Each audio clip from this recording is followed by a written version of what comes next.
Assalomu alaykum, hurmatli No'g'at Qarjima kanalining qatnashchilari. Bugungi kunga 9-mart 2023 yil 4-kuni biz keldik. Bu yerda yaxshi ish sharoiti o'tadigan shu yerda ma'lumot olib beramiz. Yarmarka ochildi. Qarangizlar. Hurmatli ketganda. Shu yerda ma'lumot olasiz. Hurmatli tug'anlar, qarangizlar mana No'g'at Qarjima kanalining qatnashchilari imon kechasi dedi. Imon kechasi yaxshi mol nima bo'lgan qarangizlar. Hozir yarmarka oldi. Shuni ko'rsatamiz. Mana qarangizlar, yarmarkada bor jo'q bor ekan. Mana çay 40 so'm deydi. 30. Banan qanchacha?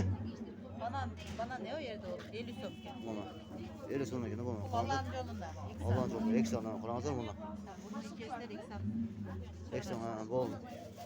YouTube kanalida jona No'g'at YouTube kanali Tortayilda o'tadi. No'g'at YouTube var. Bo'ldi. Hadi mana. Bor jo'q bor ekan qarangizlar. Albalıkta her bir talaşta köşesinde bunlar koydular. 30 so'm ekan mana qarangizlar. Bunlar ne bak? Ektar getirmedin. Ha ektar. 40 so'm ekan qarangizlar. Banan 50 so'm ekan qarangizlar, hurmatli tug'anlar. Qurtatlar qanchadan ekan? Qaysi? Bazı var bak. Qurtatlar mana. Qurtatlar ekan. Kurut 30'lar. 30 so'm ekan qarangizlar. Sizga 30 so'mdan ha? Çok şey. Onlar keldi deb, mana qarangizlar, odamning soni ko'p. Xudo shukr, hozir ikkita sotgan joyi bor. Shu umotni mana ikkita chiqib qarangizlar. Ikkita chiqibdi. Tetin bolalar qancha ekan to'qsir? O'sha betinde turadi bolalar. Bolalar betida turadi. Bunda qarangizlar. Buni 330 so'm deydi. Bolalar bor ekan. Qarangizlar. Hozir bo'lsa telefon nomerini yozib qo'yasiz, esingizch. Ruxsat bergan bo'lsa kerakda. Mana Muhammed payg'ambarning Muhammed payg'ambarning ömür bo'yan ekan.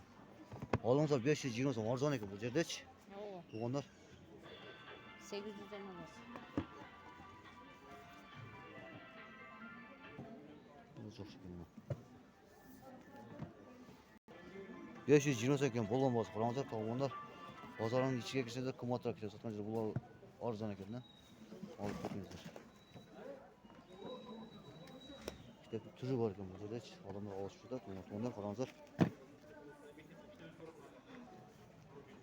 Tez xabardan emas. No'g'at xabar. Qatın tez var. Tez xabar. Oo. Çok şükür var. Halam sonu ko'p mana. Olib ketadi. Çok şükür. Var ya, Ulug'bek kino teatrining janida. Bugun 9-mart 2023 yili olib ketadi. Adam soni bo'libdi. Ana bu yerda daha bir oyda katta narsa imon jönida yaxshi so'zlar o'tgan.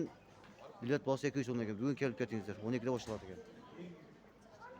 Kelgan amarmonda, kelgan amarmonda. Qarangizlar, o'tganlar. Shu No'g'at Qarjima kanali sizlarni qo'shib, daymo tinch bo'linglar, omon bo'linglar. Assalomu alaykum, rahmatullohi va barakatuh.